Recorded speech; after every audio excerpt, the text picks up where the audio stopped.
dá ẹ̀yin tẹ́ ẹ pọ̀ mẹ́yẹ tẹ́ ò jẹ́ ó dàgbà o oró ńlá lẹ̀ dá oró ńlá lẹ̀ dá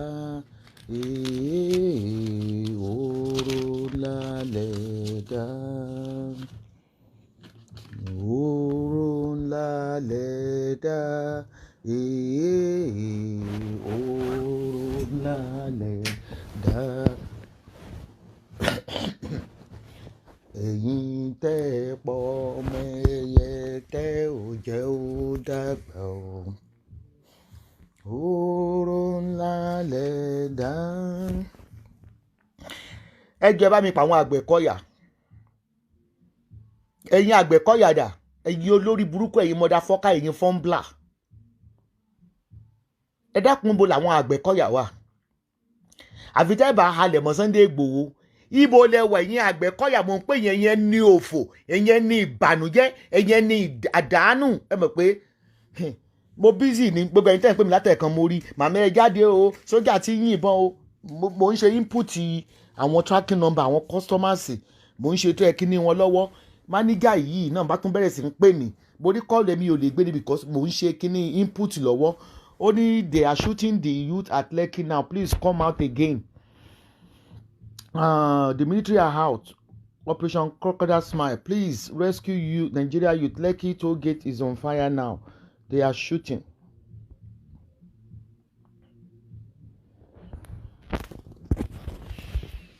Èmi ò ní ẹjọ́ bá yín rò, ẹ̀yin ìjọba Nàìjíríà. Ọlọ́run ti padà lẹ́yìn yín.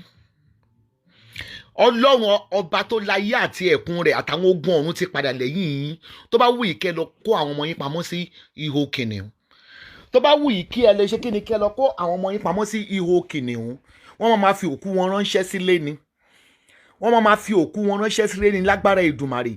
Torí pé jẹ́jẹ́ làwọn ọmọ yìí ń ṣe protest wọn ò yí sí revolution. Ẹ̀yin olórí burúkú mọ́tò ọlọ́pàá, ẹ̀yin lẹ̀ ń kó àwọn jàǹdùkú sínú tírọ́ọ̀kì tẹ́ ń mingu tó wá lọ da gbogbo nǹkan rú. Ẹ ò ní ìsinmi tálálẹ́ bá ní kó yẹ yín, aláàárọ̀ ò ní jẹ́ kó yẹ yín. Gbogbo ń tẹ́ ẹ kó jẹ pátápátá, kòkòrò ajẹnirun bí Bíbélì ṣe sọ, ó máa wọnú gbogbo nǹkan tẹ́ ẹ ní pátápátá. Ṣé rí gbogbo àwọn ọmọ tẹ́ ẹ pa lẹ́nu yìí o, àtàwọn tẹ́ ẹ pa tẹ́lẹ̀ tẹ́lẹ̀, ogun ọ̀run ó gbé spirit wọn dìde, spirit wọn ó mọ yọ yín lẹ́nu. Ẹ ní lójú oorun, whether you shoot or not, we are not giving up. We are not giving up. We are more than you bastards. Bí Bọ́lídọ̀n bá ṣe lọ, ẹ lọ jó ibẹ̀.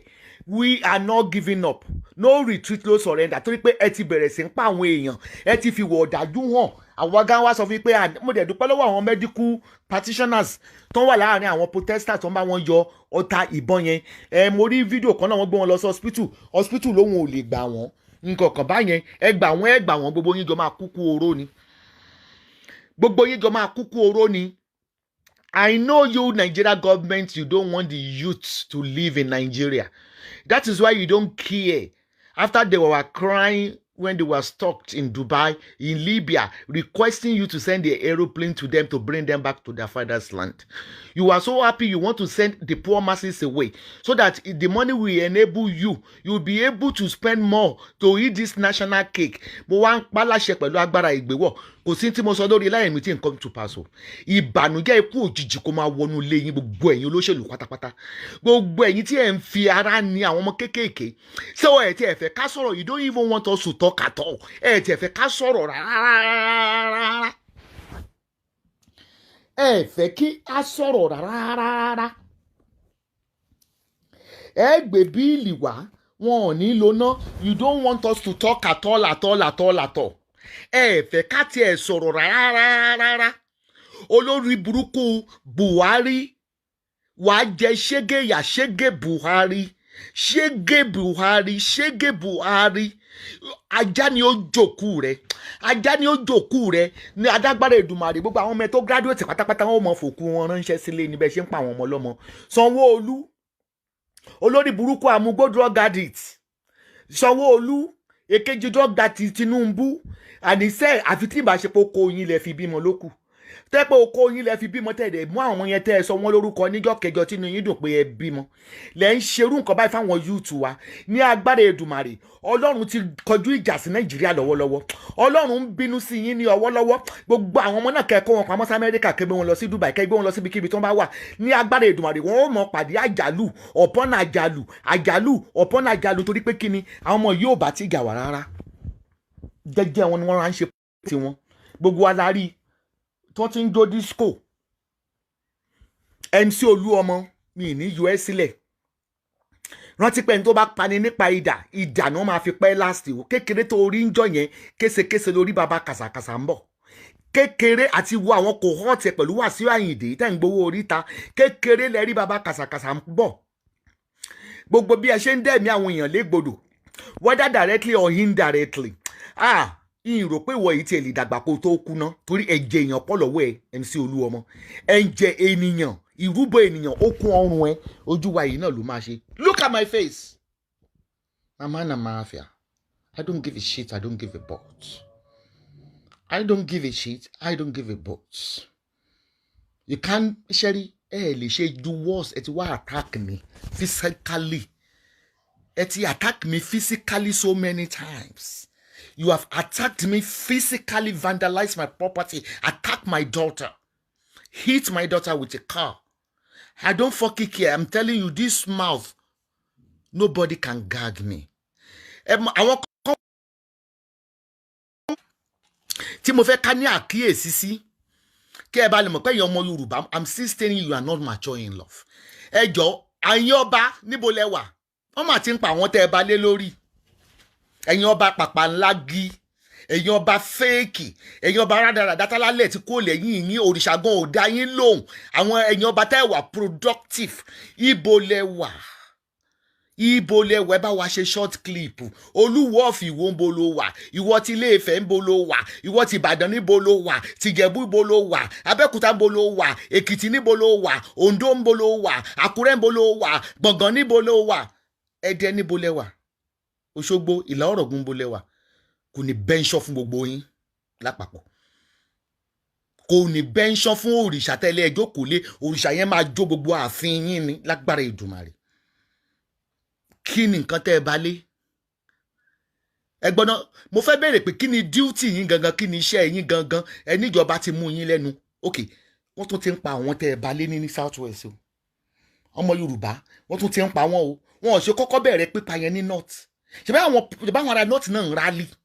Why in the Southwest? Kí ni Southwest ṣe fún ìjọba Nàìjíríà? Kí ni tá a gbà? Nǹkan ọrọ̀ ajé wa tó ń jáde ní Southwest ó pọ̀ ju ti North lọ, ó pọ̀ ju ti East lọ.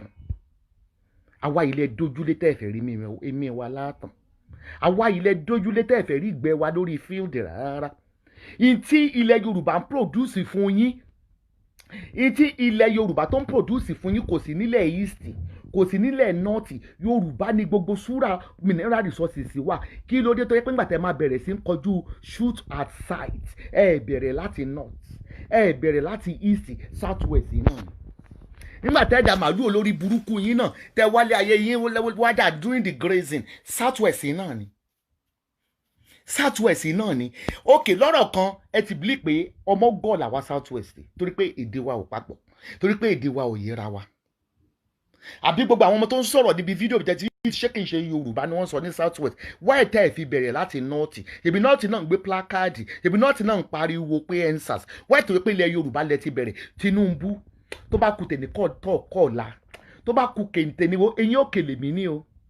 Adẹ̀gbé àṣẹ ọ̀run wọ̀ mí, àṣẹ tó borí oṣó, tó borí àjẹni, tó borí babaláwo lórí burúkú. Mo wá ń sọ fún ẹ Tinubu tó bá kú ènìyàn ọ̀la kó jẹ́ orílẹ̀-èdè Nàìjíríà, ikú wọlé tọ̀ ẹ́ gẹ́gẹ́ bí olè lóru, yóò sì gbẹ̀mí rẹ̀ lọ́wọ́ rẹ̀. Gbogbo ẹ̀jẹ̀ tó ti pa pátápátá yóò béèrè ẹ̀mí ẹ̀ lọ́wọ́ ẹ̀. Àwọn ọmọ ẹ̀ ó wà di ewúrẹ́ gẹlẹ́gẹlẹ́, wọ́n á di àgùntàn jẹmọ̀jẹmọ̀. Ẹ̀yin ọba Southwest ń bó lẹ́wà. Ẹ ti ẹ̀ lánú kẹ́ ẹ ti ẹ̀ sọ̀rọ̀ tó bá wí wá ni wọ́n rí fínyífín. Ẹ̀yin ọba ẹ̀ kọ́ òṣì ẹ̀ gbádànù. Ọba wèrè wo ni? Ọba rádaràdá wo ni? Àwọn ọba tó rẹpọ̀ ọmọ inú wọn ni wọ́n ń fẹ́ kiri. Mo ń bi yín léèrè ẹ̀yin ọba. Ṣé ewúrẹ́ lẹ balé? Ṣé àgùntàn lẹ balé? Southwest tẹ́lẹ̀ ẹ balé? tẹ́lẹ̀ ẹ bá lérí wa lórí ẹ̀yin fẹ́ ká máa fún yín ní respect but you are not responsible. The Southwest Kings, all of you, no exemption. Ẹnu ẹ̀mí Adétòkunbọ̀ mo Fúyèkẹ́ ẹnu mi gbà ní. Alálẹ̀ tẹ gbójúlé yẹn alálà yẹn ó máa dojú ìjà kọ yín. Àdúrà yín ò tiẹ̀ gbà náà. Àdúrà yín ò gbà náà, ẹ̀yin ò lè ọba wa góòdì wa pẹtrólíọ̀mù, ẹ̀yin ọba òfò, ẹ̀yin ọba àdánù. Mo fẹ́ kẹ́ ẹ mú àṣẹ tó wà nínú ààfin kẹ́ ẹ fi ṣépè fún mi Adétòkunbọ̀ mo Fúyèkẹ́ Àṣàbí. Mo fẹ́ kẹ́ ẹ fi ṣépè. Èmi gan ò ṣe èèyàn lásán. Ẹ̀yin náà mọ̀ orú èèyàn tí mo jẹ́. Èmi gan òrìṣà. Èmi gan Àìlálà. Èmi gan alálẹ̀. Èmi gan Ṣàngó Olúkòso. Èmi gan lògún.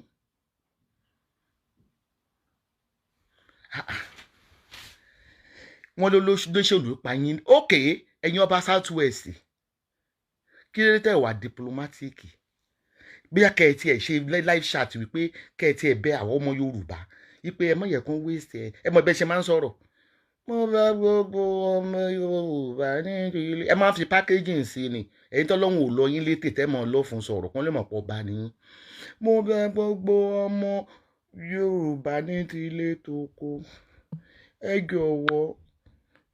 ẹ̀mí yín ṣe pàtàkì abá lórí yín ẹ dákun ẹ mọ́jà mẹ́ padà ẹ tún lè sọ yín àní wéèrè lẹ́jọ́ ẹ̀yin ọba tó yẹ kó rí Facebook lẹ́tí ń tó so obìnrin ẹ̀yin ọba Olú Èkó of Èkó dà Olú Èkó bàbá bendansi lẹ́ẹ̀tì bàbá tó ń fi kérìn bí ó ṣe tẹ̀yìn ní kankankankankankankan ẹni tó ti ní Hutch Bank láì tí ìdarúgbó kí lórúkọ Olú Èkó of Èkó ọba wọn pátápátá tó ń jẹ kó fáwọn ọba àwọn ọba kéréje àwọn ọba dìdìrìn tó wà ní ìlú Èkó torí ìlú Èkó ni gbogbo ilé tí ń ṣẹlẹ̀ báyìí. Ẹ bá mi bèrè ibo ni Olú Èkó of Èkó kí lórúkọ ẹ̀ náà rìtáyà sójà sólè olórí ikú bàbá tó ṣojú dúdú bíi nànà mùrè ó dàbí ọ̀rọ̀ nú Haúsá ibo lọ́ba ìlú Èkó wà nígbà tó bá pa gbogbo ọmọ Yorùbá nílùú Èkó tán ta ló fẹ́ balẹ̀ lórí bàbá onípàlábẹ́ bàbá tó pé ìtàn rẹ̀ méjì báyìí bó ṣe rí kẹrẹwẹ́ ní ẹ̀pọ̀n akèrègbè bàbá ìtàkùn tó sọgbàsọgbè kí ló kọ Olú Èkó of Èkó Akíolú olórí ibú nìyí sà ẹ̀yin ọba wèrè wo ti ẹ̀ ní ẹ̀yin ọba ṣe èrè wo ní ti tẹ́ bá máa wí ẹ máa ní ẹ̀yin ọba ẹ bá lórí ohun gbogbo ẹlẹ́ẹ̀lóògùn ẹ lè sòkò dilẹ̀ kí ló ní tẹ̀ lọ kúkú dẹ àwọn òrìṣà yín kí ìbọn kó má ṣe yìn ibo lògùn lé ọba wà àti kọ́ sọ pé kẹ́ ọba ti rán lálẹ́ ẹ̀sẹ̀ sábọ́ọ̀dù kò ní dá fún yín kò ní dá fálálẹ̀ yín ó fò lẹ́yìn àtàlálẹ̀ yín ó ṣe orí mi dẹ̀ tí wàá tanná mo wá larí mú gèrè. àní mo bí yín léèrè níbo lòrìṣà tẹ́lẹ̀ ń bọ̀ wà níbo ní kẹ́ ẹ sọ pé ẹ lọ sí gbàlẹ̀ session ọba ti lọ gbàlẹ̀ o 21 days sí o ó ṣẹ̀ṣẹ̀ kó nínú igbó ni o talẹ̀ lọ bá ẹ lọ dóbò nígbàlẹ̀ ẹ lọ ṣe kí ni ẹ ti lọ dóbò nígbàlẹ̀ gbogbo wọn lẹ ti mú péjì lọ ẹ ti gbà pé mi ni màmá máa zú báàgì bẹ́ẹ̀ mú péjì lọ màá tún padà wá sí orí péjì mi mo ní mo kọ́lé sórí Facebook ẹ sábọ́ọ̀dù àfi tẹ́ bá lè mú ẹnu mi tí ìgbà sọ̀rọ̀ mọ́ lásán ló kù àfi kẹ́ mú ẹnu mi ìyẹn lọ bẹ́ẹ̀ o ẹ̀yin àǹtí ẹ̀yin grandmother ẹ̀yin abìdí yẹbẹyẹbẹ olókìkí òru ẹ̀yin ẹyẹ òfò ẹ̀yin ẹyẹ àdánù ẹ̀yin ajoríjọkàn ajẹ̀fúngẹ̀dọ̀ tọmọdún kò lẹ́yẹ àṣà yín ẹ̀yin ní òfúnniládìyẹ ẹ̀sìn ẹjọ́ nítorí Ọlọ́run níbo lẹ wà tó fi ń ra àwọn ọmọ Yorùbá pa o ẹyẹ ẹ̀yin bo ló wà ẹ̀yin olórí burúkú ẹyẹ òfò ẹyẹ ìbànújẹ́ ikú òjijì ni ó pa gbogbo ẹ̀yin ẹlẹ́yẹ pátápátá lọ́kùnrin àti lóbìnrin ní pupa àti dúdú ikú òjijì ará ọ̀run yóò san pa yín àjọwọ́ burúkú ṣẹ́ni pé rí àjálù tó ń ṣẹlẹ̀ nílẹ̀ Nàìjíríà lọ́wọ́lọ́wọ́ ó máa kan gbogbo ibi tẹ́ tawó ta gbèdé ó máa débẹ̀ mo ní tí n bá sọ pé ìyẹn àgẹ́ ẹ̀ lágbára sẹ́ ó tẹ iṣẹ́ àgbà aṣọ orí burúkú wo lẹ wọ̀ aṣọ òfò wo lẹ wọ̀ ẹ̀yin arógbá aṣọ mọ́balẹ̀ ìyẹn economy saboteur tó fi 200 years ránṣọ tí ò balẹ̀ ẹjọ́ àgbèrò ẹjọ́ ṣé ẹyẹ yín ò lè dìde nínú yàrá yín ìbéèrè ò fàjà ẹ̀yin àjẹ́ tó ti wá dáràn ní ọwọ́ mi ṣebí mò ń tẹ̀ sí yín lójú lẹ ṣe máa ń rán wọn jáde pé kó máa bú mi òfò lẹ́yìn ẹlẹ́yẹ ó ṣe ikú òjijì ló máa pa yín mo ní gbogbo ẹni tẹ́ ẹ ti dè pátápátá a ó tún wọn a ó sì dè yín àní ìran yín àti ìrandíran yín àtọmọ yín tó máa wà nínú protest bí ìbọn ò bá gbogbo ẹnìkan yóò bá ìbọn ó bá àwọn ọmọ yín pátápátá kò ní yẹ yín ẹ̀yin àjẹ́ òfò tí n bá tó rẹ́ni tẹ́nì kankan tó pera rẹ̀ lájẹ́ lórí Facebook ń báyé rẹ̀ gẹ̀ sórí 200 million blog gbogbo àfi agbára kẹ́ lọ fi fún gẹ̀dọ̀ nìkan lẹ́ní agbára kẹ́ fi fò láti Nàìjíríà kẹ́ lọ pààyàn ní Australia bó ṣe jìnnà tó agbára kẹ́ fi máa dolóńgbò lẹ́ní kẹ́ fi dejò ibo lágbára yín wà ibo lẹ́wà tìyín náà bọ́ sẹ́gbẹ́ kan yẹn Àgbẹ̀kọ̀yà ẹ̀yin olórí burúkú olè Àgbẹ̀kọ̀yà kọ̀ àgbẹ̀ oúnjẹ àzòǹtò ni ẹ̀yin Àgbẹ̀kọ̀yà tí wọ́n gbé jáde tẹ́ ẹ dé fìlà bí abetí ajá ibo lẹ́wà ebi rò pé ó yẹ kẹ́ lọ ṣe àgbékún ni ikú ń gbọ́wọ́ àgbétí lọmọdé ń gbégi eléèrà ọwọ́ tó gẹ̀dẹ̀ bá gbé ṣèbí mọ́ fi nara rẹ̀ ni ó yá àmì sójà ìbọn yín kó domi kó ti dí yọ ibo lẹ wà lólórí burúkú ni yín oògùn tẹ ní Nàìjíríà oògùn tẹ fi báyé individual jẹ ni ẹ ní nǹkan kan ẹ ti lè báyé individual jẹ individual tó bá gbáyé rẹ̀ lẹ tí ò ní Jésù òun lẹ báyé rẹ̀ ìbẹ sọ nígbà yẹn ayẹ rí gbogbo tó ń ṣẹlẹ̀ lẹ́nìí mo ní kudos to Sunday Igboho olóla everybody lójú he started it pé nígbà tí wọ́n da àwọn ICC ṣe rí ní ìsìn ó wá délẹ̀ gangan tán ọwọ́ Sunday Igboho gun ò ká gbogbo ẹ̀ mọ́ ọwọ́ rẹ̀ ò ká mọ́ mọ́nìkà ọwọ́ rẹ̀ ò ká mọ́ òun náà la ṣe máa ṣe bàfún tó la gbogbo yín lójú nígbà táyìn Igbo ń ṣe Igbo must go ìlú òde àrù báyìí wọn ti ẹ̀ gbọ́ yín Yorùbá bẹ̀rẹ̀ ti ẹ̀ báyìí gbogbo olùdárò ni ẹ wá ní Ọlọ́run ò lọ́wọ́ sí protection tó lọ ṣé ẹ rí ẹ̀yin tẹ́yìn respect MC Olúọmọ àtàwọn girlfriend rẹ̀ ẹ tètè pé kẹ́ ẹ sọ fún pé àsàràlù ti ń kígbe pé gbogbo ẹ̀yin tẹ́yìn support àwọn olóṣèlú yìí ẹ wò bọ́n ṣe ń pa ènìyàn láì ń ṣe ìgalà ẹ wò bọ́n ṣe ń pa ènìyàn láì ń ṣe àǹtà ṣèbí tó má ti di tèèfù ẹjọ́ náà ẹ̀yin olórí burúkú politician Nàìjíríà ẹ̀yin ẹni òfò ẹ̀yin ẹni ìbànújẹ́ ẹ̀yin ẹni àdánù ṣèbí tó máa ń protest ní abroad a máa ń rí wọn water bullet ni wọ́n máa ń lò tear gas ni wọ́n máa ń lò why real gun why real bullet Olúwa ló ń bọ̀ nǹkan kan ó ní èrè ń bẹ pẹ̀lú fáwọn tó bá ṣe tó ẹ má gbàgbé àṣepamọ́ ló wà kò sí àṣegbé ẹni tó pani nípa idà láàfipá ẹ̀yin àmì náà tó rán níṣẹ́ dédé tòrutòru tẹ ìyá dẹ̀ ń jẹ yín tilétilé inú ilé yín gan kò ní ìsinmi ẹ̀ nínà ẹ̀ lómi gbogbo ẹ̀yin àmì yẹn pátápátá àwọn ọmọ yín ó dòkù mọ́ yín lọ́wọ́ a ó rú pọ́ sí ọ̀fọ̀ a ó rú sínú ilé yín ẹ má bẹ́ mi inú ilé mo ní security guard girls o kò dì ewo àwọn tó fọ́lé mi last time kéèsì wọn ẹgbẹ́ ìfi lẹ́tà yẹn hàn mo ní Sunday Yorùbá mò ń parọ́ ni kéèsì wọn ti wà kóòtù kéèsì wọn ti wà kóòtù gbọ̀nàkà máa bẹ́ mi ń bí o ẹ lè ṣàṣegbé ń bí o wọ́n máa mú yín o ìlú òyìnbó la wa o àwọn pé wọ lẹ́tà ìmọ̀mọ́ rìn jìnnà tẹ̀ ìtàn pé làgbà náà nù kágbà fi nǹkan síbì kan kó máa wá kí ẹni tó ń pè péyàn tí ń dàgbà náà rìn.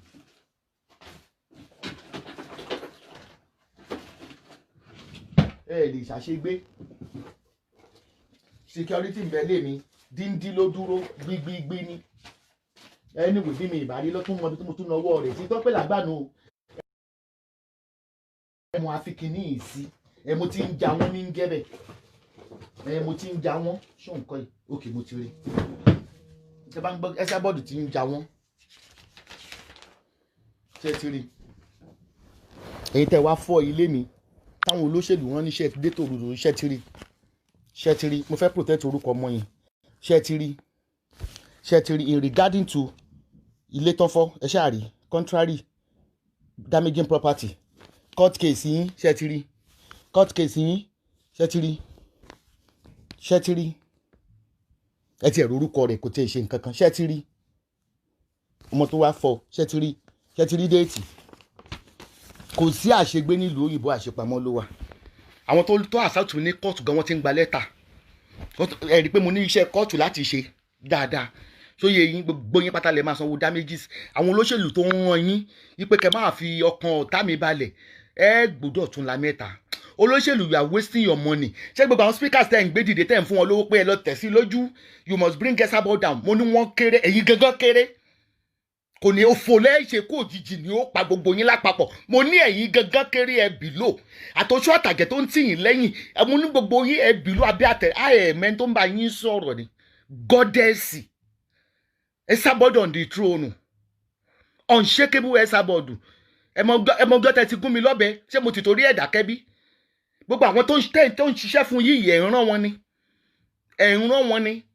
pé tí ó tẹ bẹ ẹ ti kọ́kọ́ rán olórí burúkú igun pa lórí ẹlẹ́sẹ̀ octopus mi ò tètè gẹ́ẹ̀tì ẹ̀ kò lè jẹ́ mímọ́sẹ́ tí ìmọ̀pẹ́ rábìkẹ́ ní gbogbo ìgbà yẹn tó bá ti gẹ́ẹ̀dẹ̀ tí Mọ́sádé jáde mo wá gbàgbé gbogbo ọ̀rọ̀ Nàìjíríà pátá mo rò bí ó ń bú mi ẹgẹ́ ń fún lẹ́sìn ìmọ̀ràn tí yín mọ́ mo ní ọmọ ti shop up gbéyàn bú mi dọ̀tún lẹ́mẹ́ta ẹ mọ̀ pé owó yín ò ṣiṣẹ́ ikú òjijì ló máa pa yín ó máa dìbàjẹ́ owó wa ń sunkún Lẹ́kì tó géètì wípé o ti lù sí 38 million èdè o wọn jẹ́ kí mọ́tò kọjá ikú òjijì ni ó pọ̀ kòkòrò anẹgẹni irun yóò wọnú owó ẹ̀ ebi gan máfíà.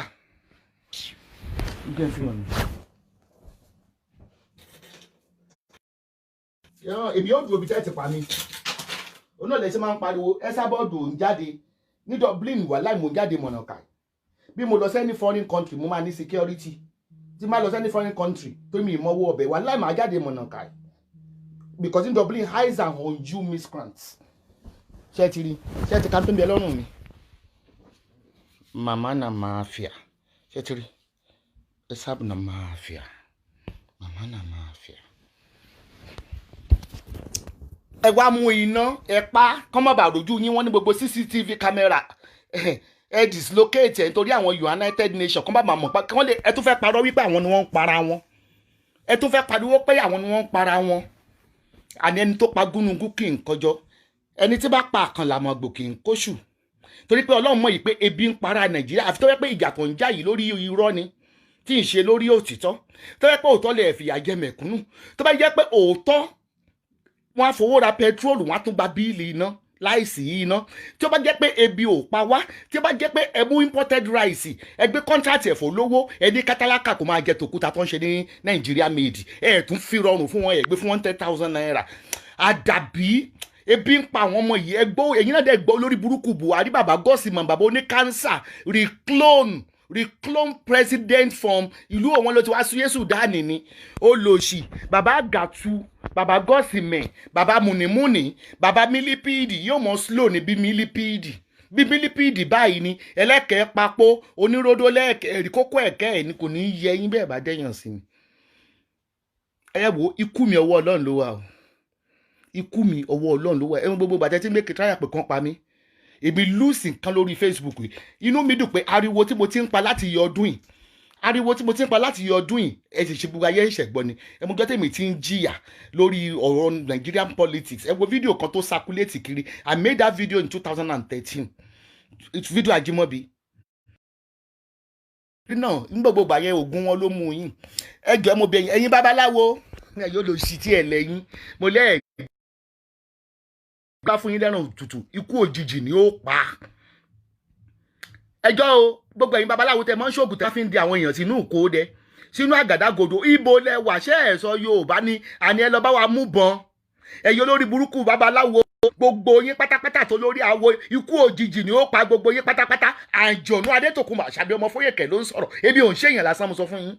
wàláhì kí ló ń jẹ́ kí n mọ dá wà gbogbo tí n bá dá wà mo mi gan bá ń jẹ̀nù sọ̀rọ̀ ni I don't mingle mo ṣe máa ń dá wà very quiet ń jókòó èmi gan meditate ni mo ní kẹ wá bá mi lóru ẹlẹ́yìn babaláwo sẹ́ ẹ̀yin babaláwo mò ń bi yín ẹ̀yin bàbá òfò àtolórí awo àtàgbẹ̀kọ̀yà àtàláwọ̀ pa àtòníṣògo gbogbo yín pátápátá òfò lómi ẹ̀fọ́ ṣe òfò lẹ́ẹ̀ṣẹ̀ mo ní ẹ lọ mú ìbọn ṣe bẹ́ẹ̀ lẹ́ẹ̀ lóògùn so oògùn yí kádàrà padà nìkan lẹ́ni ṣé oògùn yí kádàrà padà nìkan ṣe pé mi ò sọ pé mi lóògùn ẹ má ní lọ fi wé mi oògùn àjẹ́ funfun mi mọ oògùn àjẹ́ funfun ń ṣe abracadabra àjẹ́ funfun are not magician àjẹ́ torí pé Jésù gan kò ń ṣe magician pé kí ìfẹ́ tìrẹ ni kí a ṣe láyé làwa fi ń ṣiṣẹ́ bó bá rewé lọ́wọ́ mi gan tó bá béèrè pé ṣó máa ṣiṣẹ́ màá ní ìfẹ́ tìrẹ ni kí a ṣe láyé ni ìfẹ́ Ọlọ́run ni àwọn òun sórí àjẹ́ òun ṣe magician ebi ò sọ fún mi pé mo get Professor Pella God time is the best làjẹ́ funfun ajá funfun máa ń tún nǹkan ni àwọn òun pidán. Mo ń bi léèrè ẹ̀yin magician abracadabra ẹ̀yin babaláwo lórí burúkú ẹlẹ́bọ òfò mo ewúrẹ́ wa tó yẹ̀yìn ẹ̀ gbágbá ewúrẹ́ yẹn ló máa kàn yín pa àgbò yẹn máa kàn yín pa adìyẹ tẹ̀ ń gbà yóò ha yín lọ́rùn pẹ́pẹ́yẹ tẹ̀ ń jẹ ló máa ha yín lọ́rùn ẹ̀ ṣòkò ọmọ ẹ̀ rúkú wọlé ẹ̀ rúkú jáde gbogbo yín ni o àti lórí àwòyìn pátápátá lórí gun mẹ́rin àgbáyé ta ló máa yín sọ̀rọ̀ ìyẹn lásìlẹ̀ pè mí ni mo ní ẹ lọ wádìí irú èèyàn tí mo jẹ́ gbogbo orúkọ mi ní Esther Àṣàbí Adétòkunbọ̀ ọmọ Fóyèkẹ́ Àlàkẹ́ Àtinúkẹ́ ọmọ Yáyì ẹ lọ wádìí mi kẹ́ ẹ mọ̀ pé rere lọ́lọ́run abẹ́ àtẹ̀lẹ́ Olúwa gbé gbogbo agbára yín lé mi lọ́wọ́ ni pé kí n máa gùn yín bálàbàlà mo wá ní pé àní ṣe àmọ̀tẹ́lẹ̀ máa wí màmá ayé ń ṣe àwọn o àwọn rédíò o ayé ń fáwọn lóúnjẹ jẹ lójú oorun o ibi fún ẹ dákun ẹ̀yin àjẹ́ ẹ̀yin babaláwo bó o lẹ ṣe ń fún ẹni tó wà lamẹ́ríkà lóúnjẹ jẹ bóun wọn ṣe ń rí yín láti Nàìjíríà kan rí yín ṣẹ̀bá agbára lẹ̀ lò kí ló dé tẹ́ ẹ̀ lọ ṣe agbára yọ̀dìyọ̀dì fún wa báyìí a fẹ́ rí agbára yọ̀dìyọ̀dì báyìí kí ìbọn kan yìn báyìí kó dé yọ̀dì sí wọn àlọ́ lórí burúkú ni ẹ mọ́ ṣoògùn lọ́dọ̀ babaláwo mọ́ kò fo ní babaláwo ó ṣe gbogbo yín pátápátá dé àti gbogbo ẹ̀yin tẹ́ ń yíwọ́ padà gbogbo ẹ̀yin tẹ́ ń yíwọ́ padà tẹ́ ń ṣáájú tẹ́ ń forúkọ àwọn agbára ayé ṣe ikú òjijì ni ó pa yín tọmọtọmọ ẹ̀ ní láárí ẹ wọ èkìsà kẹyìn aṣọ ẹ gbé ṣòdìdé kẹtún bú mi dáadáa kẹ ṣépè fún mi ẹ rí no wrinkle no wrinkle. I work whenever I want to work. I'm not under duress or pressure to work. I'm CEO of my own company. Who cares? Ẹ̀yin ọmọ Nàìjíríà, gbogbo babaláwo tó bá wà lára ọ̀rẹ́ yín, ẹ máa bá wa hashtag wọn. Gbogbo àwọn tó gbé gbogbo nǹkan tó ń rin ṣìn, tó ń da ẹ̀gẹ̀lẹ̀ lórí Facebook tó fi ń ṣe profile wọn, ẹ bá wa hashtag wọn pé kó bá wa lọ sí Èkó, kó bá wa lọ Ìbàdàn. A fẹ́ rí àní babaláwo gòkè, èmi kàn fẹ́ mọ respect yẹn babaláwo tó èmi ẹ̀ lóògùn mo lẹ́ẹ̀lẹ́ tó bẹ́ẹ̀ kò ní dá fọ́ lórí àwo yín kò ní dá fọ́ lórí bébé sóbùbù yín èmi Adétòkunbọ̀ Àṣàbí mo sọ bẹ́ẹ̀ mo sọ pé kẹ́ ẹ tó ṣiṣẹ́ láyé ìbánjọ̀nù lẹ́yìn lò èmi mi lè ràn níṣẹ́ èmi gan àjọ̀nù ọ̀gá gbogbo yín kò ní dá fún yàrá ayé èmi gan ẹ bọ́ra ẹ bẹ̀rẹ̀ sí ń kọ́ fún gbogbo àwọn mi ò ní wọn lọ́dọ̀ tèmi wọ́n máa hàdì mi hàdì wọn ni o ẹ máa sọ fún wọn pé bàbá gbogbo nǹkan tó ń rin ṣìṣìṣì lórí péèjì yìí gbogbo Ifá Olókun tẹ́ ń dá lórí péèjì yìí wọ́n máa ń pa àwọn ọmọ wa ṣèbí láyé Àgbẹ̀kọ̀yà bẹ́ẹ̀ bá kéré ni Àgbẹ̀kọ̀yà kan ṣẹlẹ̀ 1966 mi wọ́n ti bí mi sílé ayé 66 78 ẹ lọ wò ó láyé Àgbẹ̀kọ̀yà tí gbogbo plane in flow tó ń ju bọ́ǹbù látòkè Àgbẹ̀kọ̀yà wọ́n ń fi ẹyin jólé ní ìgbà yẹn wọ́n ń fi ẹyin wọ́n fi ń jó ilé báwọn ọlọ́pàá bá yìnbọn gbà yẹn ó máa ti dí yọ ni ó máa padà sórí wọn ibo lágbára wà bẹ́ẹ̀ olóyin olórí burúkú pásítọ̀ mi ní yọ̀yìn lẹ̀ ẹ̀yin pásítọ̀ olòṣì ẹ̀yin prophetess olórí burúkú aṣẹ́wó àjẹ́ o ní orúkọ Jésù all power must come down mo ní ẹ dákun ẹ bá wa fìbọn mú gọ́ọ̀nù ẹ bá wa fìbọn mú gọ́ọ̀nù ìyìn gbọ́dọ̀ gbọ́ lẹ́nu prophetess pásítọ̀ èmi ń sọ fún yàn pàyé ló ń ṣe bẹ́ẹ̀ bá pè mí fúnṣẹ́ mi ń sọ fún wọn kàkà bẹ́ẹ̀ máa sọ pé má sọ pé ayé ń ṣe yín mọ́ is your belief. Is your belief tó bá bìrì pàyé ń ṣe ayé ló gbogbo ẹ̀yin tẹ́ bá ríran gbogbo ẹ̀yin tẹ́ bá ríran òfò gbogbo ẹ̀yin tẹ́ máa ríran àdánù yí pé a máa handa trolley handa washing machine gbé wá handa màmá ayé ni ò jẹ́ erógo yín lò ayé ni ò jẹ́ erógo yín wò ṣé wá dé àwọn ayé tẹ́ ń parọ́ mọ́ yìí àní wọn ò lè lọ́jà àwọn àjẹtẹ́ lórí òjẹ kán rógo wọn lò ṣe pé òní wọn lè lọ mú bọn yìí o àdé olóṣì ní gbogbo ẹ̀yin pásítọ̀ọ̀sì ẹ̀yin prọfẹtẹsì kérúbù ẹ̀yin prọfẹtì ìṣẹ̀lẹ̀ kò ní yẹ gbogbo yín ẹ̀ ní kú síbi aṣọ yìí gbé wà ẹ̀yin onífìlà onírèǹbò ẹ̀ wọ́n á sọ pé ẹ dájọ́ ọ̀lẹ̀ ẹ̀yin ẹni òfò ẹ̀yin olóbò run and down tẹ́ sọ pé ẹ̀yin obìnrin tẹ́lẹ̀ doyin ẹ̀ tó wá lọ ń gba kádà àpòní dá fún yàrá yín ẹ bring the war up. Ẹkú ti sọ ìkọ lórí burúkú kan ló ní màmá ò lágbára ò dẹ̀ dán mi lò ò dẹ̀ dán mi wò tí ìmà lágbára mo lébi ò lè dán yàn wò ọlọ́run ọba nìkan ní dán yàn wò ọlọ́run ọba nìkan ní gbèjà aláìṣẹ̀ mo ní ẹ dán mi wò bí mo lágbára mi kẹwàá wò yóò máa wọlé sí mi lára ẹ̀yin prophetess fún nǹkan tó yẹ ká máa tẹ gbọ́ṣẹ́ gbogbo ẹ̀yin prophetess orí Facebook gan ó yẹ ká máa gbọ́ṣẹ́ yín wò ọlọ́run ò pè yín ibo ni obìnrin ti ń delegate ṣọ́ọ̀ṣì nínú bíbélì ẹ̀yin olùṣe àjẹ́ ni yín Cherubs Pentecostals àjẹ́ olórí burúkú bá ti gbàdúrà lọ́wọ́ yín bẹ́ẹ̀ bá ti ní orúkọ Jésù ayé ni ògé orógo rẹ o ayé kọ́ ni ò lè mú bọ̀yìn ṣé pé kò sáyé kankan nìkan ṣé pé agbára àjẹ́ ti dòfo babaláwo agbára wọn ti dòfo wọn ò ní agbára kankan tó máa lágbára Àgbẹ̀kọ̀yà mo lè wà èyí dẹ̀ tí ẹ ṣe fídíò ọjọ́ yẹn tẹ́ sọ pé yẹn Àgbẹ̀kọ̀yà ipe ẹ lóògùn Sunday Igboho ẹ lóògùn ẹ dákun kí lẹ fẹ́ ṣe fáwọn ọmọ Yorùbá tó wà nílẹ̀ báyìí kí lẹ fẹ́ ṣe tí ẹ bá tún gbọ́ pé ẹ lóògùn màá wá ṣe ṣáàtì fún yín màá báṣẹ́ yín jẹ́ màá borúkọ yín jẹ́ màá gbé yín lọ sórí esabod.com láyé yín bá bàjẹ́ porogodo mo ní ẹ lóògùn ẹ ní oògùn ṣé pé mi ti accept ní ìsìn pé mi ò lóògùn ti accept fún yín pé mi ò lóògùn àmọ́ mo lọ́lọ́run bá Ọlọ́run ni mo ń gbígbé mi and God does his own thing at his own time lèmi believe àjẹ́ funfun ìṣèkà àjẹ́ funfun máa ń fa gbogbo ẹ̀ lọ́lọ́run lọ́wọ́ ni tó bá gún wa lábẹ́rẹ́ gan á fẹjọ́ sọ Ọlọ́run ni pé ẹgbẹ́ ni máa ní ẹ fi wọ́n lẹ̀ torí pé kí ni ojú Ọlọ́run ò fọ́ etí rẹ̀ ò di yóò sì fi fún oníkálukú accordingly kí wàá ní gbogbo òṣì ẹ̀yin àyà àjẹ́ tẹ́ máa ń pè lórí Facebook ayé Esabod ò ní dá kí ló tẹ̀ lè lọ agbára yín kẹ́ lọ fi ṣe pé kí ìbọn ó yọ ṣé wàá rí gbogbo ọta ìbọn yẹn pátápátá ní orúkọ Jésù Kristi kò ní nira kò ní gbòdì lára ẹ̀yin tó yìn sí wọ́n yin ọmọ kan ní ìbọn ní ọpọlọ ẹ̀dẹ́ ṣì dànù ẹ wo píṣọ̀ tí mo fi hàn yín ní ọ̀sán yìí mi fẹ́ fi torí píṣọ̀ yẹn gan ń gbé mi léèbí ni mi èmi go fẹ́ wò mo wá bèèrè lọ́wọ́ ẹni yẹn pé ṣé wọ́n fi àdá onírọ̀ o wọ́n ní ìbọn wọ́n fi ṣí ní ọpọlọ àwa wíta ẹ wá ń sọ yìí pé ọlọ́pàá kan wọ́n ti gibọ̀ nímú wọ́n pẹ́ pọ́n tó ti gi ẹ̀yin protester ọlọ́pàá tẹ́ bá mú ihò okó wọn mo pa láṣẹ ni ẹ lọ tọ́jú àwọn ìṣó 3 inches àwọn ìṣó 4 inches orí okó wọn ẹ la ẹnu ẹ kò tó pọ̀ ẹ máa gbá ìṣó ẹ máa gbálẹ̀ torí pé wọn kò ṣàánú kí Ọlọ́run dẹ̀ sọ Olóhùn ó gbógun ti gbogbo àwọn tó bá ń gbógun ti wà Olóhùn ó di asàtà pátá wa mú Olóhùn ó dìde fún ìrànlọ́wọ́ wa Olóhùn ó fọkọ̀yọ pẹ̀lú òun ó sì dènà gbogbo àwọn tó ń ṣe nínú bínú Olúwa yóò fọkọ̀yọ yóò ṣe ìdùnnú fún Tinubu o jọpọ̀ òkè ń wo jíngí jọpọ̀ òkè ń wo mírọ̀ lọ wò bó o ṣe rí èmi gan tí mi ò ní owó ẹ̀ láyéláyé wò mí bí mo ṣe rí bí mo ṣe ń dán ó rí bó o ṣe rí ni ó dàbí àpò dọ̀họ́ ó dàbí àpò tí wọ́n ti dẹ ìwà kóònù ẹ̀ tó ti rọ sílẹ̀ ẹ̀lẹ́ owó yìí gan ò ní sinmi àníṣe owó ń lé ni àkàrà ni ìgbòho ń lè owó wa ni ó tún wá ń ṣe ìgbéraga ọ̀nà ẹ̀ wá gùn bí ẹ̀nà ẹnugun ojú wa ríran gàdàn bí ojú alójí Mercedes ó rí bó ṣe rí ni wò mo ń bọ̀ mi ò tí ì dé ẹ má wo ẹjọ́ nítorí Ọlọ́run ẹ má torí mo wà ní orí òkè o mo wà ní orí òkè gbogbo ẹ̀yin tẹ́ ń pè mí mọ̀mọ́ jáde bàṣọ́nà àlè má gbogbo tẹ̀sí mo rí o lẹ́yìn ẹ̀ mo rí kúkúrú tó ń lọ èmi náà ń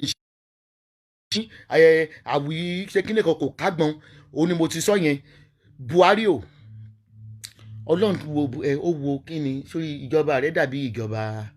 Abacha ni mi ní gbéjọba sílẹ̀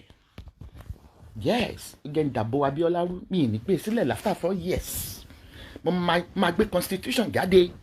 kí ló ṣẹlẹ̀ sí ó sùn kò jí kò ṣàárẹ̀ kò wúkọ́ kò fẹsẹ̀ kọ ìkànnì Buhari gbogbo ẹni tó bá sọ pé Buhari fẹ́ ṣe ẹ̀yin náà ní ìdí pé gbogbo ẹni tó bá tún sọ wípé Buhari fẹ́ ṣe ó láàánú Nàìjíríà àwọn kàbáà ni àìsàn ni ó pa yín o àìsàn lùkúlùkù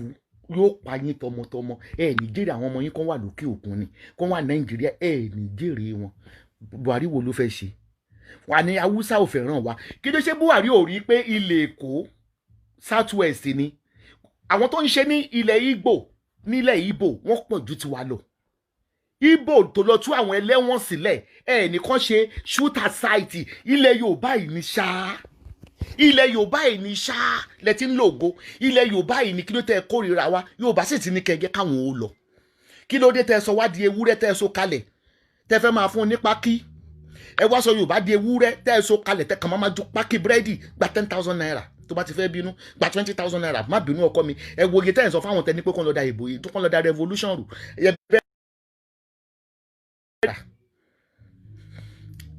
we no retreat no surrender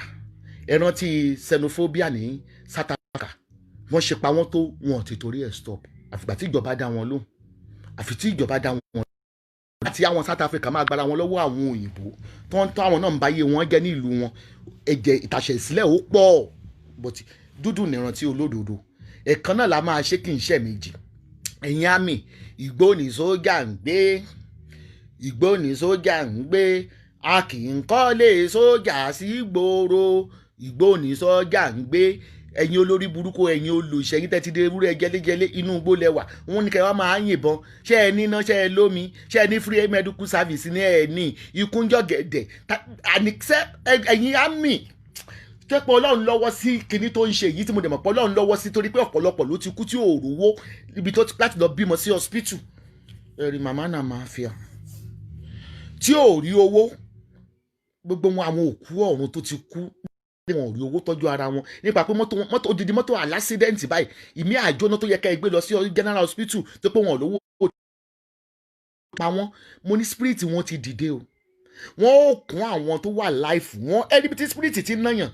bó bá ń wọlé Tinubu, Buhari, Sowore àti gbogbo ẹ̀yin olórí burúkú yòókù wọ́n mọ̀ nà yín wọlé. Arẹ́gbẹ́ṣọlá wọ́n mọ̀ nà yín jáde. Ẹ̀yin olòṣì, ẹ̀yin á ní àdánù. Ẹ má dàrún mọ́ mi lójú o, ẹ má da oorun mọ́ mi lójú. Ẹ dákun, ẹ jẹ́ ìfẹ́ dọ̀ lórí òróǹro gbogbo ẹ̀yin tẹ́ ń pè mí.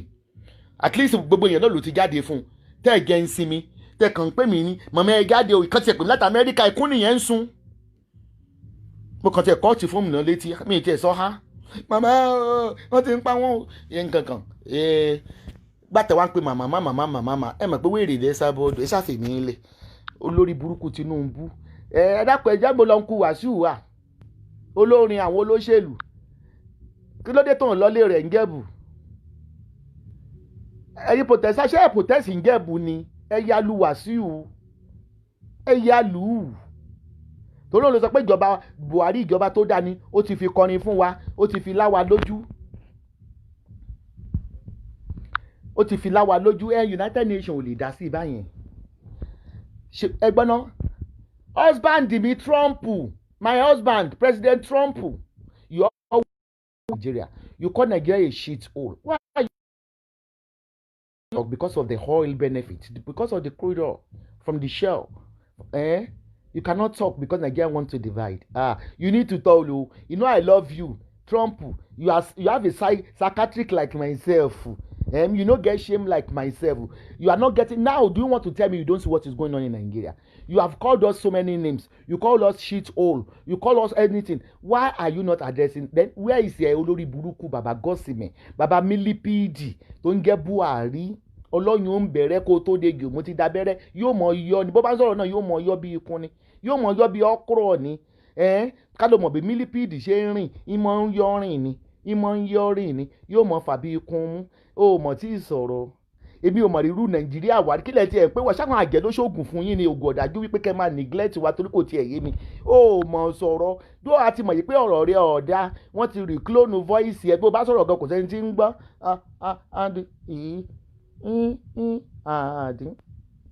àdín lórí dẹ́ẹ́dẹ́ẹ́dù kò sí àgbọ̀n tó ń wí ṣó yí ọ.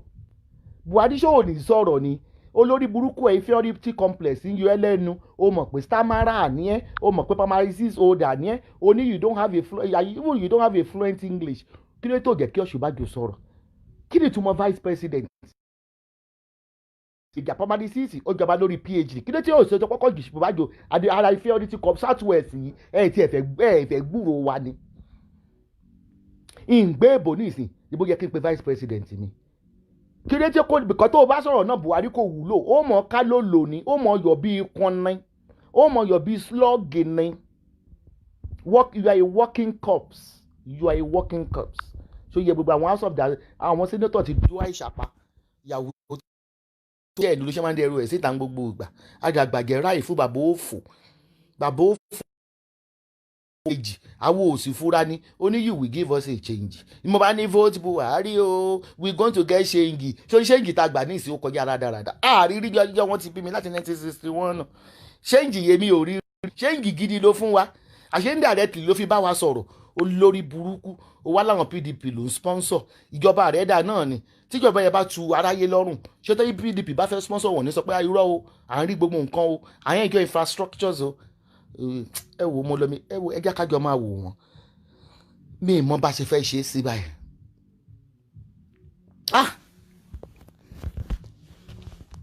Ṣé ká ní káwọn ọmọ yìí stop ni àmọ́ ní ṣọ́ọ̀fọ̀ ibi tí mo mọ̀ ń sọ̀rọ̀ yìí àwọn ọmọ mi ní mò ń play music inú ilé yìí ẹ jẹ́ ká jọ péròrò kìíní ibi tí mò ń sọ̀rọ̀ ṣé ti gbọ́ ọmọ mi wọ́n ń play music nínú ilé ìwọ tó ń sọ̀rọ̀ lórí Facebook àwọn ọmọ ẹ mọ̀ ń bẹ nínú yàrá ilé àwọn ọmọ ẹ mọ̀ lóbi àwọn ọmọ ẹ mọ̀ lóbi ẹ là mí lọ́yẹ̀ ẹ̀yin èèyàn kí ni ká ṣeun but still náà ìjọ kan la máa kó nínú ìyà still náà kò sí bá ṣe fẹ́ gbára wa kó nínú ìyà let me soliloquize. I'm meditating now. I want the Spirit of God to talk to me and direct me. Ọlọ́run ibi ń pa mẹ̀kúnnù nígbà tó dá Ádámù àti Éfà olóò dá wọn fún ilẹ̀ tó kún fún wàrà àtọyìn lórí ó ní kó máa jẹ àjẹyó kó sì máa jẹ àjẹṣẹ́kù ó ní o kò dẹ́yìn kankan ní elébi Nàìjíríà máa pa kádàrá àwọn ọmọ kéékèèké dá ṣé ká mọ̀ gàgà yìí lọ ni tá a bá dákẹ́ wọ́n pè kan ní ìyà àsùnnára wọn ò lè calm má yẹ kán calm that is more reason mo sọ yé pé ẹ̀yin tẹ́ ẹ níwèé ìgbèdò tẹ́ máa ń lọ Nàìjíríà bí Tálántolú ẹ bá wa lọ líìdì kẹ́ lọ fún wọn ní voice because Nigeria are voiceless. The police are bullying them as is no cyberbully team. I think hello èmi pé mi ń sọ̀rọ̀ Nàìjíríà mo hate Nàìjíríà ẹ bàbá ní pé káwọn ọmọ yìí suspend kìíní nítorí ti bàjẹ́ wọ́n ti pọ̀pọ̀lọpọ̀ olówó ń kọ́ wa mọ̀ ọ́n ṣe àwọn tá a gbójúlé pé wọ́n lè bá wa jàjà yìí náà làwọn babaláwo ní àfẹ́ẹ̀rì wọ́n láwọn láfẹ́ẹ̀rì àwọn òṣòmọ̀rìngà arógbá aṣọmọ́balẹ̀ àwọn yóò fò àwọn ọ̀yá àbànújẹ́ wọ́n láwọn lè fò láti Nàìjíríà lọ sí Amẹ́ríkà Ọlọ́run wá bá agbára babaláwo jẹ́ ewé kó má gẹ̀ fún egbò kó má gẹ̀ fún wọn mọ́ ìyóò ṣòmìnìgà tó bá fò jẹ́ kó já sínú epo gbóná kó já sókun kó fò kó má jì torí pé àfi tó má jẹ́wọ́ ẹ gbọ́dọ̀ jẹ́wọ́ agbára yín o torí ẹ̀yin nìkan lè rescue àwọn kéékèèké yìí báyìí o ẹ mọ̀ àwọn ọmọ tó ń ṣe kínní wọn ń ṣe illiterate o ẹ rí the way tó fi ń speak o kí ló dé tí wọn ò fi bẹ̀rẹ̀ kéókè Ọlọ́run jẹ́ tó ń béèrè nǹkan kan lọ́wọ́ ẹ̀ bàbá God ó kún mọ̀ pé wọ́n ń dá mi nù kí ni ẹ̀ṣẹ̀ tí Yorùbá tá a ṣẹ̀ tán kórìíra wa ní ìlú Nàìjíríà Yorùbá gan kórìíra ara rẹ̀ Haúsá ó kórìíra Yorùbá Ìgbò kò fẹ́ bá Yorùbá ṣe kí ni ẹ̀ṣẹ̀ Yorùbá gangan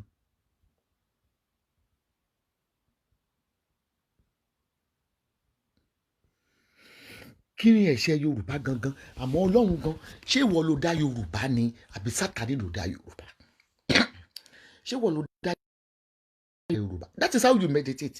then ẹ̀yin náà béèrè àwọn question yẹn instant answer tó máa ń fún yín God because Yorùbá gan kò sí settlement láàrin wọn Yorùbá gan ló àwa gan látara wa fún yín Haúsá àwa gan láfara ara wa lé Ìgbò lọ́wọ́ nítorí ìjẹkújẹ Ọlọ́run ṣé ènìyàn ní Yorùbá ni tó mi ò bìlí pé ènìyàn ní Yorùbá àkúdáàyà ní Yorùbá wọn ìṣe èèyàn tó wọn ò wà bí èèyàn they are killing and taking away the dead wọ́n tó ń gbé ṣọ́bọ̀ kan lọ fi ṣoògùn ni àwọn tó ń kó pátá tẹ́lẹ̀ so wọ́n tó ń gbó kùkú ńlẹ̀ Sanwó-Olú gbèsè olú Sanwó ìbànújẹ́ Sanwó ìfò Sanwó àgàn olórí pẹ̀lú bí àpótí ìfẹ̀dẹ́kò báwo lèèyàn ṣe máa nàbọn síyàn náà àwọn yìí àzọ́ntò ni wọ́n ń jò lẹ́bìí sínsìn ẹ̀ jẹ́ pé àwọn eléyìí ní àwọn oṣù àtàgé ti sá lọ kí lẹ wá ń bẹ̀rù kí ló wá lókè ló ń bà yín lẹ́rù ẹ̀yin ọmọ Ọlọ́run nígbà tẹ́yìn lè gbàdúrà ẹ ti lọ́lọ́run nígbèjà mo lágẹ̀ ò lágbára ṣe ti rí reason wọ́n lágbára ni wọ́n mú mi lórí Facebook ni wọ́n fún wọn lówó pé kọ́ mọ́ bú mi wọ́n fún wọn lówó kọ́ mọ́ pé yóò ṣì ní yá yẹn kìdí kan yá yẹn wọn ò lè rí mi mú àwọn kan wọ́n ṣẹ̀dá mi ìwọ kọ́ ló dá mi kí ní ṣe ẹ́ o tó sì ń sọ ẹ jọ nítorí Ọlọ́run ẹ bá wa share kíní yìí, kán lo water bullet tàbí kán lo tear gas.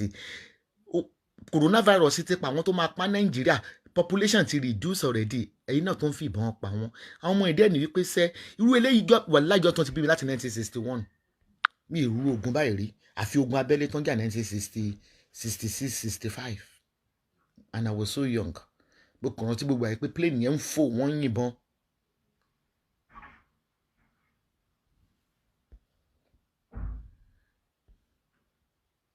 Olúṣọlá Ògúnwálé olórí ibú ni ọ́ so yẹ Olúṣọlá Ògúnwálé jẹ́ kí n pín ní o ní use your power they so they should stop using kìnní olórí ibú ni ọ́ ọ pé wọ́n gan jo yíbo yí o gàgẹ́ mo rí pé mo ti pín ní kí n lè yẹn bára sẹ o jọ yíbo yí o jọ àgẹ́ tó gé ìgò ẹ o jọ tàgẹ́ gèlè orí ẹ o jọ tàgẹ́ gbáwọlẹ̀ ti pàdé dé Mrs. Ògúnwálé ẹni òfò ní ọ kí ni tí wo ò lágbára ṣé òfìfo ni wọ́n kí ni tí wo náà ò lágbára rẹ kán yìnbọn mọ́ èmi gẹ́ bí babaláwo mo gẹ́ bí àjẹ́ àbíkẹ́ mo sọ pé mò ń fò àbíkẹ́ mo sọ pé mò ń ṣe májíìkì. My earring? No. Yes, I found it. Where? In the sink. It's not gone down. I used the tweezer to pick it up. Ṣé mọ̀ pé gold tí mo rà ní Turkey mi ìsunkún yẹn ni mo ti sunkún darí ibi tí mo ti ń fọ eyín tí mo ti ń fọ ojú. Happy. Ó wá bọ́ sínú sink. Do you sure? Yeah, because I used it this morning when I was going to work. I used the tweezer. I thought it's gone to the soccer way. Happy. Why not? Eh? No, thank you. Thank you. No problem. Bó ti gbé pa yẹn ní €300 ti sọnù o. Ọlọ́run ṣe Ọlọ́run mo dúpẹ́ Ọlọ́run. Olúṣọlá Oyíbóyí ìyá àjẹ́. Ṣé o gbọ́ pé àjẹ́ funfun máa ń ṣèkà? Mo bi ẹ́ léèrè. Ìyá olójú dúdú bí ojú gàlà. Wo bó ṣe embarrass ẹ ó ní kí n lo power mi kán yé yìnbọn mọ́. Kí ló ṣe wọ? Wo òfìfú ayé wọ living corpse ibi tó wà ní ohun tí ń fi parí iṣẹ́ àti ṣùgbọ́n ṣóyí ẹ kí ló dé tí Jésù ò lo agbára kan má kàn má gbàlébù mo bí ẹ léèrè yóò fò ìlú olójú dúdú bíi nànà mú rè gbogbo tẹ́ńṣọ̀n tó fi ṣàwọn ọmọ yẹn wọ ní ìfara yẹn mú ìyá àdánù oníkénígbà bílì yẹn níbo kí ló dé tí Jésù ò lo agbára rẹ̀ kí aago yẹn kórè kọjá rẹ̀ mo bí ẹ léèrè because Ọlọ́run ò ń ṣe kà I'm not a magician. Gbogbo àwọn tó bá ń tẹ̀wé wọn ní magical herbs. I'm not magical, I'm spiritual. Ìyá àdánù, o ti sálọ ò reply mọ́ ni. O go. O lò sí Oyíbóyí ẹlẹ́yẹ. Ó dẹ̀ kó ṣèṣì lórí profile yẹn ni. Ṣojú ẹ̀ gangan ti ẹ̀ ní fake ni ó jẹ́. Bí ìbá ń ṣe kò gbọ́dọ̀ jẹ́ ríìlì kó gbé iná wá bá mi lórí àga mi láàlífà mi. Fake ló máa jẹ́ gẹ́gẹ́ ṣáàṣì orúkọ yẹn fake ló máa jẹ́ ó yẹ pé ó kàn ló fọ́tò yóò fò yóò kú ayé yìí síbẹ̀ ni ó gbé ọ̀rọ̀ wá bá mi lórí àlèfà mi bí Tẹ́sábọ̀rọ̀ bá ti ń dún gbogbo ẹranko ẹ̀mí elephant lè mi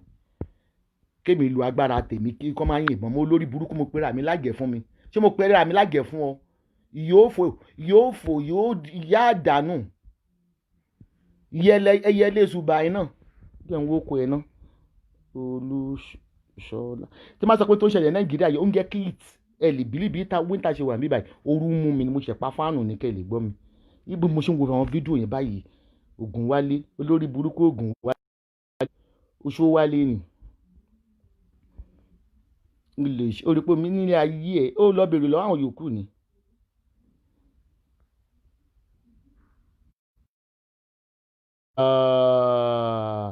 Àbíkú ni o. Àbíkú ni ẹ wojú ẹ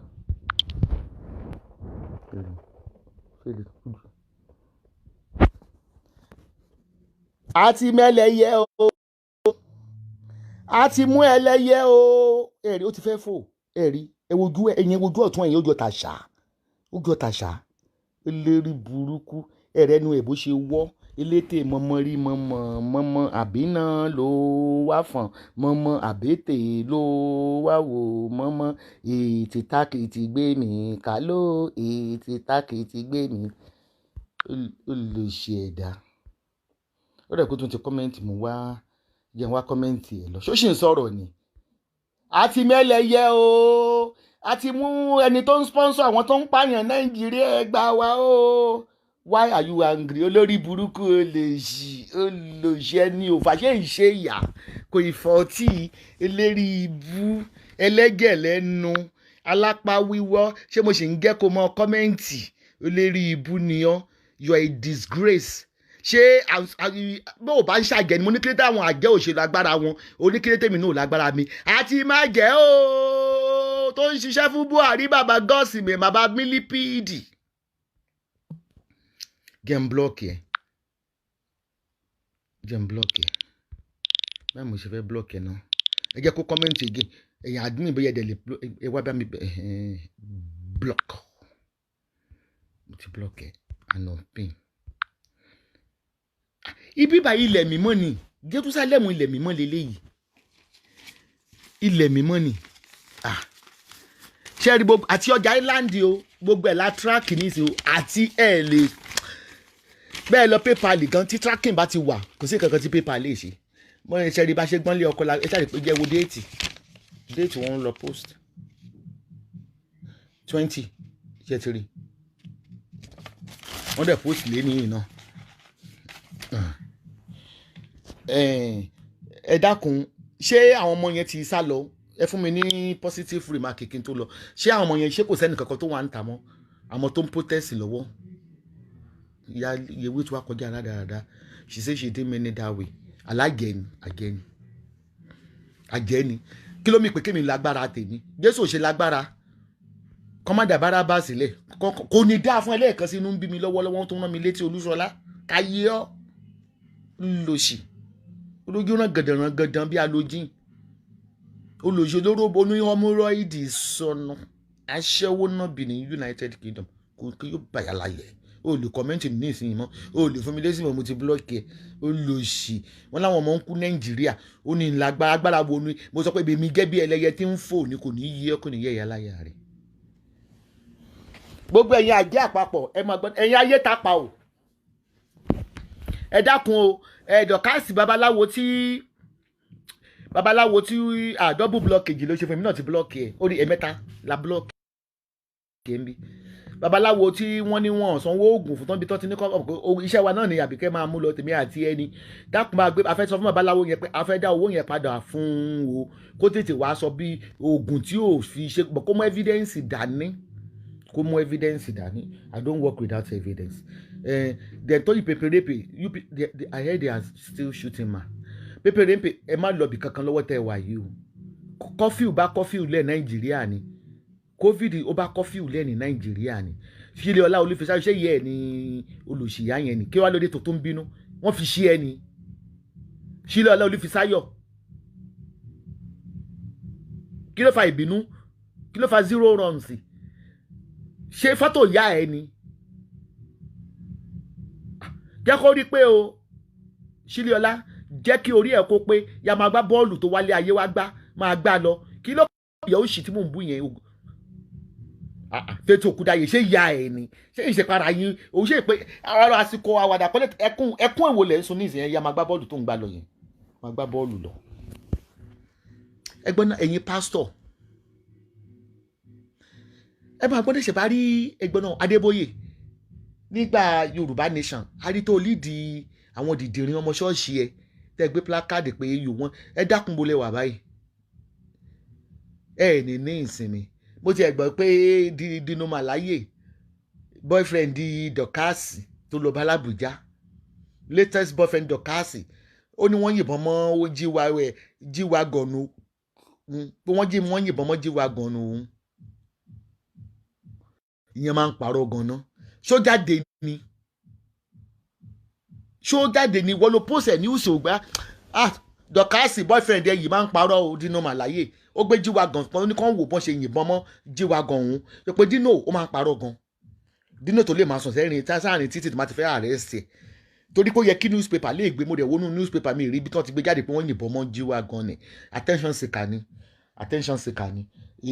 mo kàn fẹ́ kó o fẹ́ nítorí pé wà lè bàmí táyé rẹ̀ ṣe ni torí ìgbésí ayé rẹ̀ òwò ni Ọlọ́run torí òun gan ó yẹ kán nà máwọn sáàsì ó yẹ kán nà Dino gan máwọn sáàsì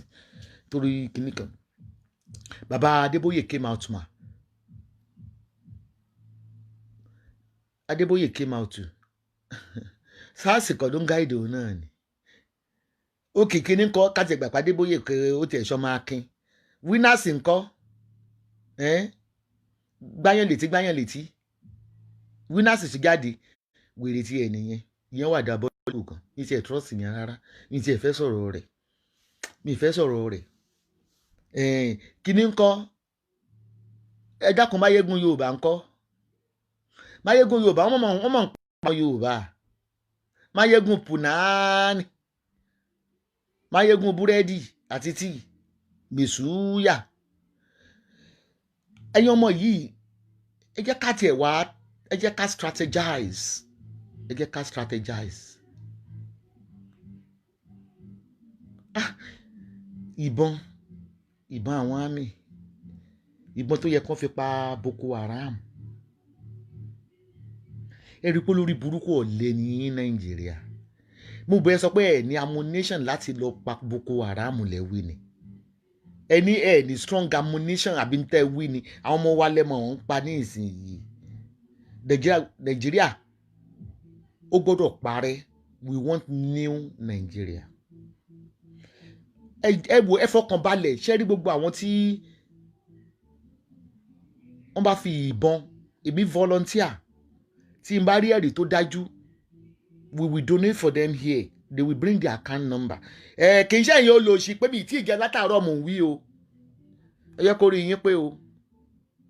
mi ì fẹ́ àwọn olóòṣì mi ì tí ì jẹ látàárọ̀ mi bíbá yìí o mi ì tí ì fìdí ọmọ o kẹ ẹ kó sì lọ wọ́n ń jà lọ́wọ́ ní ìsèkẹ́ lọ́jà fẹ́ tọ̀ yín bí ẹ bá tọrọ owó wèrè kan màá bá yé yín jẹ́ síbí ó bẹ́tà. You see what I'm saying? tó máa need a blood transfusion this high time eléyìí gan ìtọ́lọ̀ ń lọ́wọ́ sí ní ìṣẹ̀pẹ́ nígbà tí COVID-19 àti báwọn náwó ẹ̀ àti hàngẹ́ Nàìjíríà ẹ jẹ́ kí a ṣe emergency relief.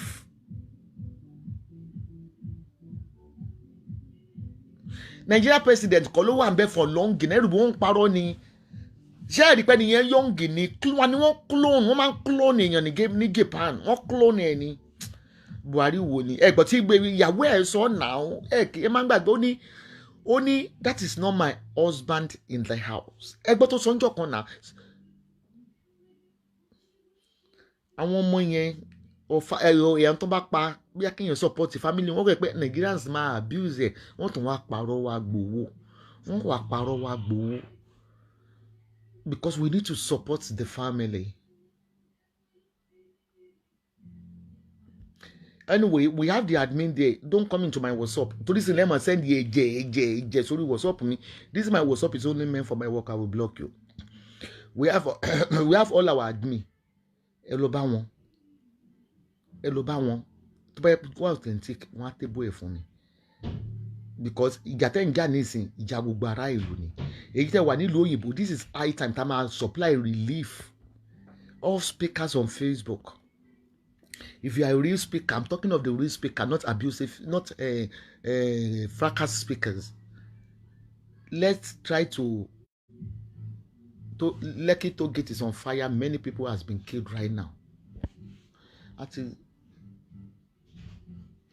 Okay. Ẹ yẹ kí n ro ẹmọ tó fi bẹ̀rẹ̀ ní láti Lekki. Ìjẹ́yìn ọmọ Yorùbá ẹ ro 2+2 tó fi bẹ̀rẹ̀ láti Lekki. At least ní Kòròdú wọ́n ń jà ní Mùṣín wọ́n ń jà ẹmọ yìí tó fi bẹ̀rẹ̀ Lekki they want to protect Toll Gate Tinubu which means pé Tinubu ló kó àwọn àmì jáde ṣẹ̀kọ́ wọn ló wà lára àwọn kàbá gẹ̀rọ kìíní yẹn. People will like mommy ẹ̀sà but I don't even know bó ṣe yẹ ká ṣe okay ẹ yẹ ká tún ṣe báyìí téyè bá mọ sẹ́ńtà yẹn téyè máa ń send the release fún wọn bẹ́ẹ̀ ńkọ́ wọ́n máa láì náà ni ìṣẹ̀lẹ̀ máa rí àwọn tí okay jẹ́ ká gbàgbé ní relief for now why tó jẹ́ pé Lekki Toll Gate wọ́n ti bẹ̀rẹ̀ ṣé ti rí pé discrimination wà Nàìjíríà for real ṣé ti rí pé discrimination wà Nàìjíríà ó jẹ́ pé ọ̀dọ̀ àwọn olówó yẹn ni wọ́n kọ́kọ́ lọ because of the Tinubu's Toll Gate mo ń bọ̀ mi ì tí ì dé ó dàbọ̀ ẹ jẹ́ máa ṣe research mi lọ ẹ jẹ́ n shop around relief anybody bá lè ṣe jẹ́ ká bẹ̀rẹ̀ sí ṣe ó yẹ kó ní relief camp ẹ̀yin tẹ́ ń protest lọ́wọ́ ẹ try láti ní canopy kẹ́ ní relief camp so that anybody bá fẹ́ help a fẹ́ supply first aid fún yín ni ẹ try láti ní nurses níbẹ̀ kẹ́ ní tó pé ẹ ní relief camp because hospital ò ní accept yín hospital kò ní accept yín ara àwọn ọmọ yẹn doctors wà nínú wọn medical doctors so ti graduate wà nínú wọn ẹ try láti ní relief camp tẹ́ bá ní relief camp ẹ bá wa send ẹ̀ sí bí káwa náà ká hashtag ẹ̀ nítorí kálukú bá níìdì bóyá contiwool wọ́n fẹ́ fún yín ni bóyá injection wọ́n fẹ́ fún yín ni bóyá water supply ni ẹ try láti ní relief because àwọn mẹ́rin tó ń lead ẹ̀ báyìí. Thank you very much. Showore, please, Okomi, be highly careful. Showore, be highly careful. Tó bá ṣe é ṣe, má bá wọn jáde mọ́ for now. Ó dàbọ̀.